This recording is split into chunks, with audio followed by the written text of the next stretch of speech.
বাংলাদেশের রাজনীতিতে এখন চলছে মিটিং বা বৈঠকের ছড়াছড়ি। এর কোনোটি হচ্ছে প্রকাশ্যে, কোনোটি চলছে গোপনে, কোনোটি দেশীয় শক্তির সাথে, কোনোটি বিদেশি পরাশক্তির সাথে। তবে খবর হলো অন্তর্বর্তী সরকারের বিদেশি মিত্ররা, বিশেষ করে আমেরিকা ও ইউরোপের শক্তিশালী দেশগুলো সরকারের উপর আস্থা হারিয়ে ফেলেছে। দুই নৌকায় পা রাখতে গিয়ে অন্তর্বর্তী সরকার পড়েছে বিপাকে। যুক্তরাষ্ট্রের মন রাখতে খলিলুর রহমানের সফর শেষে তড়িঘড়ি করে যুক্তরাষ্ট্রকে দেয়া কথা মতো বোয়িং বিমান কেনার চুক্তি এ মাসেই সেরে ফেলতে যাচ্ছে ইউনূস সরকার। প্রক্রিয়াটি নির্বিঘ্ন করতে তড়িঘড়ি করে শেষ মুহূর্তে এসে রাষ্ট্রায়ত্ত বিমান বাংলাদেশ এয়ারলাইন্সের পরিচালনা পর্ষদে প্রশাসনের ৩ জন গুরুত্বপূর্ণ কর্মকর্তাকে পরিচালক হিসেবে নিয়োগ দিয়েছে অন্তর্বর্তী সরকার, যা নিয়ে দেখা দিয়েছে ব্যাপক সমালোচনা। অন্যদিকে ইউরোপের দেশগুলোর চাপের মুখে এয়ারবাস কেনার আশ্বাস দিয়েছিল অন্তর্বর্তী সরকার, কিন্তু সে আশ্বাস থেকে সরকার যোজন যোজন দূরে থাকায় সরকারের উপর বেজায় চটেছে ইউরোপের শক্তিশালী দেশগুলো। আবার বোয়িং বিমান কেনার প্রক্রিয়াটি শুরু করতে গেলেও যুক্তরাষ্ট্রের আরো অনেক শর্ত পূরণ করতে পারছে না অন্তর্বর্তী সরকার। বিশেষ করে জাতীয় নিরাপত্তা উপদেষ্টা মার্কিন সফরে গিয়ে অনেক জিজ্ঞাসার জবাব দিতে না পারায় ভিন্ন পথে হাঁটা শুরু করেছে ট্রাম্প প্রশাসন। সূত্রগুলো বলছে, অন্তর্বর্তী সরকারের উপর আস্থা হারিয়ে যুক্তরাষ্ট্র ও ইউরোপীয় দেশগুলোর প্রতিনিধিরা যোগাযোগ শুরু করেছে 3টি প্রধান দলের সাথে। এর মধ্যে কার্যক্রম নিষিদ্ধ থাকা আওয়ামী লীগের সাথে বৈঠক হয়েছে গোপনে, আর বিএনপি ও জামাত ইসলামীর সাথে বৈঠকের কথা উঠে এসেছে গণমাধ্যমে। তবে প্রকাশ্যে বাণিজ্য নিয়ে আলোচনা করা হচ্ছে দাবি করা হলেও আলোচনা হচ্ছে এমন কিছু বিষয় নিয়ে যেগুলোর কারণে শিগগিরই হয়তো পাল্টে যেতে পারে রাজনীতি ও নির্বাচনের দৃশ্যপট।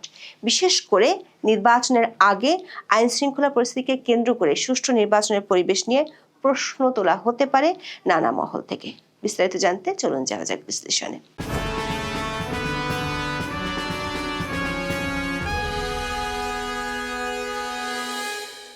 ট্রাম্পের আরোপ করা রেসিপ্রোকাল ট্যারিফ সামাল দিতে নিজেদের এখতিয়ারের বাইরে গিয়ে নন ডিসক্লোজার এগ্রিমেন্ট করেছিল ইউনূস প্রশাসন। এ নিয়ে ব্যাপক সমালোচনা হলেও কোনো কিছুই কেয়ার করেনি অন্তর্বর্তী সরকার।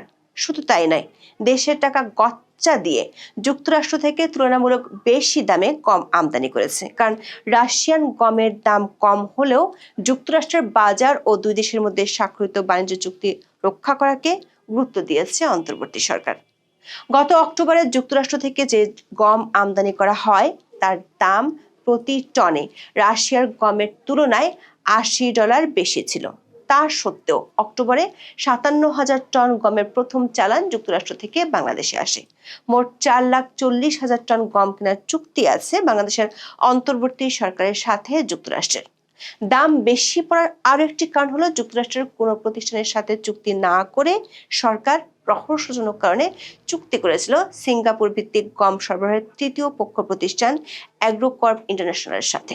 ট্রাম্প প্রশাসনের মন রাখতে এমন আর কি কি করেছে সে হিসাব মার্কিন যুক্তরাষ্ট্রে গিয়ে গত 8 জানুয়ারি তুলে ধরেন বাংলাদেশের অন্তর্বর্তী সরকারের জাতীয় নিরাপত্তা উপদেষ্টা ডক্টর খলিলুর রহমান। সেখানে যুক্তরাষ্ট্রের বাণিজ্য প্রতিনিধি জেমিসন গ্রিয়ারের সঙ্গে তার বৈঠক হয়। সে বৈঠকের খবর বেশ ফলাও করে বাংলাদেশের অন্তর্বর্তী সরকারের পক্ষ থেকে প্রচার করা হয়েছিল, কিন্তু মার্কিন সরকারের ঊর্ধ্বতন কর্তা ব্যক্তিরা খলিলুর রহমানের ভাষ্য মনোভূত না হওয়ার বার্তাই দেন। সেজন্য আমেরিকা থেকে বোয়িং বিমান কেনার চুক্তি সেরে ফেলার তোড়জোড় শুরু করেছে সরকার। সে প্রক্রিয়া যাতে নির্বিঘ্নে করা যায় সেজন্য রাষ্ট্রায়ত্ত বিমান বাংলাদেশ এয়ারলাইন্সের পরিচালনা পর্ষদে প্রশাসনের 3 জন গুরুত্বপূর্ণ কর্মকর্তাকে পরিচালক হিসেবে নিয়োগ দিয়েছে সরকার। 15 জানুয়ারি বেসামরিক বিমান পরিবহন ও পর্যটন মন্ত্রণালয় থেকে জারি করা এক গেজেট প্রজ্ঞাপনে বলা হয়েছে, জাতীয় নিরাপত্তা উপদেষ্টা খলিলুর রহমান, প্রধান উপদেষ্টার বিশেষ সহকারী ফয়েজ আহমেদ তৈয়ব ও নির্বাচন কমিশন সচিবালয়ের সিনিয়র সচিব আক্তার আহমেদকে বিমানের নতুন পরিচালক হিসেবে নিয়োগ দেওয়া হয়েছে। যেখানে জাতীয় সংসদ নির্বাচন ও গণভোটের মতো মহাযজ্ঞের সামনে, ঠিক তার আগে কেন নির্বাচন কমিশনের সচিবকে এ পদে নিয়োগ দেওয়া হলো তা নিয়ে বিস্ময়ের শেষ নেই সংশ্লিষ্টদের। আবার 3 জনের কারোরই এভিয়েশন বিষয়ে কোনো অভিজ্ঞতা নেই। সূত্রগুলো বলছে মার্কিন বোয়িং বিমান কেনার বিরোধিতা করায় দুজনকে পর্ষদ থেকে সরিয়ে দেওয়া হয়েছে। এর পরপরই খবর হলো বিমান বাংলাদেশ এয়ারলাইন্স ও মার্কিন উড়োজাহাজ নির্মাণকারী প্রতিষ্ঠান বোয়িং এর মধ্যে চলতি মাসে চুক্তি সই হতে যাচ্ছে। বোয়িং এর প্রথম উড়োজাহাজটি 2031 সালের অক্টোবরে বাংলাদেশকে ডেলিভারি দেওয়ার কথা রয়েছে। বাকি উড়োজাহাজগুলো 2035 সালের নভেম্বরের মধ্যে সরবরাহ করা হতে পারে। সূত্রগুলো বলছে সরকার এমন সিদ্ধান্তে বেজায় চটেছে ইউরোপের বেশ কয়েকটি শক্তিশালী দেশ। এগুলো হলো যুক্তরাজ্য, ফ্রান্স, জার্মানি ও ইউরোপীয় ইউনিয়ন।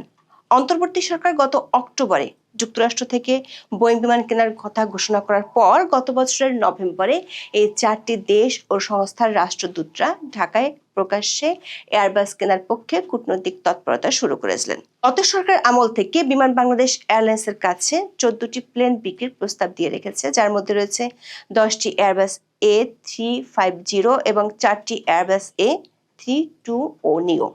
গত 26 নভেম্বর ঢাকায় এক অনুষ্ঠানে জার্মানির রাষ্ট্রদূত রুডিগার লোটসে কোনো রাগঢাক না রেখে বলেছিলেন এয়ারবাস থেকে উড়োজাহাজ কেনার প্রতিশ্রুতি থেকে বাংলাদেশ সরে এলে ইউরোপের সঙ্গে বাণিজ্য সম্পর্ক প্রভাব পড়বে। তিনি বলেছিলেন ইউরোপের বাজারে শুল্ক ছাড়ার আলোচনার আবহ এয়ারবাস নিয়ে বাংলাদেশের সিদ্ধান্তের কারণে বদলে যেতে পারে। কূটনৈতিক সূত্রগুলো বলছে অন্তর্বর্তী সরকারের বোয়িং বিমান কেনার সিদ্ধান্তে ইউরোপীয় শক্তিশালী দেশগুলো আগে থেকেই আপত্তি জানিয়েছিল।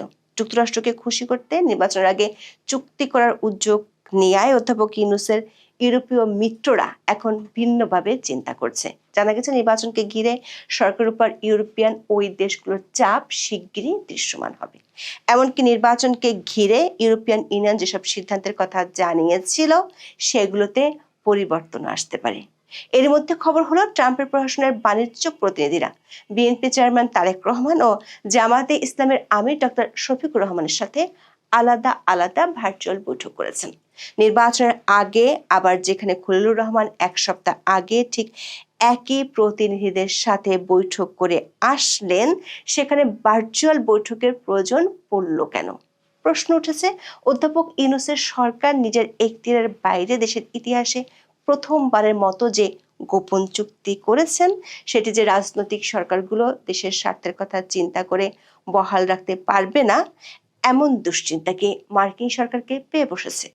মানবজমিনে এ নিয়ে যে খবর প্রকাশিত হয়েছে তা যদি সত্যি হয় তাহলে সেটি হবে উদ্বেগজনক।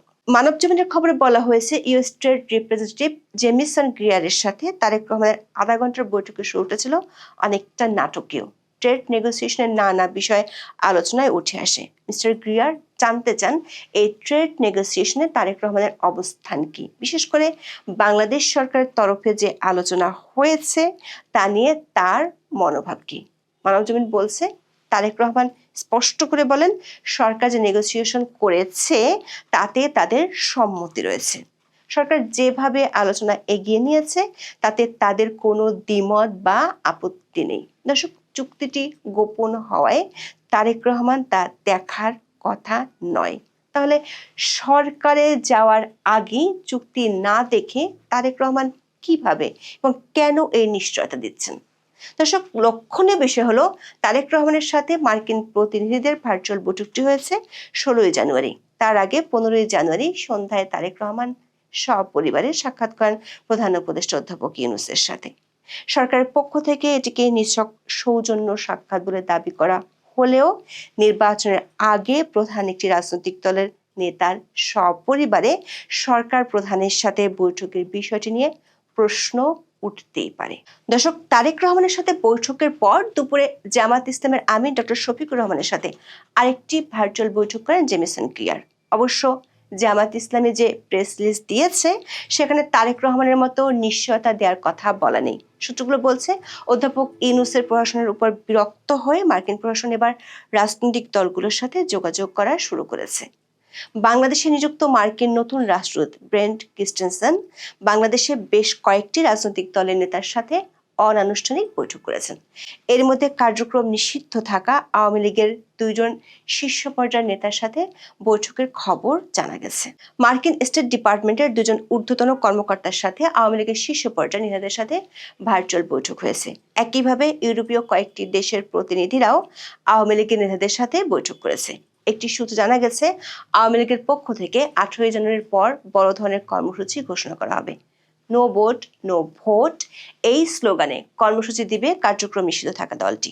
ওই কর্মসূচির পরপরই বিদেশি শক্তি যারা এতদিন অধ্যাপক ইউনূসের মিত্র বলে পরিচিত ছিল, তারাও নানা ধরনের বিবৃতি দিতে পারে। সেখানে সামনে আসবে ইনক্লুসিভ বা অন্তর্ভুক্তিমূলক নির্বাচনের কথা। আবার বিদেশি এসব শক্তিগুলো আইন শৃঙ্খলার অবনতি এবং জঙ্গিবাদ ইস্যুটিও সামনে নিয়ে আসতে পারে। এমনিতেই সরকার কোনোভাবেই আইন শৃঙ্খলা পরিস্থিতি কোনোভাবেই নিয়ন্ত্রণ করতে পারছে না। 16 জানুয়ারি ময়মনসিংহ 1 আসনে বিএনপির এক বিদ্রোহী প্রার্থীর সমর্থককে ছুরিকাঘাতে হত্যা করা হয়েছে। শুক্রবার সন্ধ্যা 6টার দিকে ধোবাউড়া উপজেলার ঘোষগাঁও ইউনিয়নের এরশাদ বাজার এলাকায় এই ঘটনা ঘটে। অন্যদিকে গাইবান্ধা 3 আসনের স্বতন্ত্র প্রার্থী আইজার রহমানকে রংপুরে অজ্ঞান অবস্থায় উদ্ধার করেছে পুলিশ। অন্যদিকে খোদ নির্বাচন ভবনেই দেখা গেছে ইতিহাসের নজিরবিহীন ঘটনা। দ্বৈত নাগরিকত্বের জেরে শেরপুর 2 আসনে বিএনপি প্রার্থী ফাহিম চৌধুরীর প্রার্থিতা বাতিল চেয়ে আপিল করেছিলেন ইয়াজ দাইন নামের এক ভোটার। নির্বাচন কমিশনের আপিল শুনানির দিন তাকে ভবন থেকে বের করে রাস্তায় এনে বেধড়ক মারধর করা হয়। সংবাদ মাধ্যমের খবর অনুযায়ী আগারগাঁও নির্বাচন ভবন চত্বরে পুলিশের সামনেই ইয়াসদাইনকে পেটান বিএনপি প্রার্থীর সমর্থকেরা। এ সময় নির্বাচন ভবন মিলনায়তনে আপিল শুনানি চলছিল। সোশ্যাল মিডিয়ায় ছড়িয়ে পড়া ভিডিওতে দেখা যায় বিকেলের দিকে কয়েকজন নির্বাচন ভবনের সামনে ইয়াসদাইনকে কিল ঘুষি মারছেন। অবশ্য ঘটনার দৃশ্য সোশ্যাল মিডিয়ায় ভাইরাল হলেও বরাবরের মতো মুখে কুলুপ এঁটেছে নির্বাচন কমিশন। এর আগে মনোনয়নপত্র বাছাইয়ের সময় সারা দেশে তুকলুকি কাণ্ড ঘটলেও কোথাও কোনো ব্যবস্থা নেওয়ার খবর আসেনি। উল্টো হুমকি লাঞ্ছনার মুখে নির্বাচনী কর্মকর্তারা ছিলেন অসহায়। দেশের প্রায় 5.5 দশকের ইতিহাসে নির্বাচনী কর্মকর্তাদের এতটা নাজুক দশা আর কখনো দেখা যায়নি। সেদিক থেকে এরই মধ্যে ইতিহাসে জায়গা করে নিয়েছে ডক্টর ইউনূসের আমলে নির্বাচন। একটি সূত্র বলছে, সামনের 7 থেকে 10 দিনের মধ্যে পরিস্থিতি নাটকীয় মোড় নিতে পারে। এমনকি নির্বাচনের সাথে সংশ্লিষ্ট কয়েকটি ইস্যু আদালত পর্যন্ত গড়াতে পারে। সেটি হলে দেশের রাজনীতি ও নির্বাচন নিয়ে পরিস্থিতি আরও জটিল হয়ে উঠতে পারে। আর এসব কিছুই নির্ভর করছে বিদেশি পরাশক্তিগুলো কোন দিকে ঝুঁকে তার উপর। এখন এ পর্যন্ত। সবাই ভালো থাকুন, সুস্থ থাকুন, নিরাপদে থাকুন। দেখা হবে আগামী পর্বে।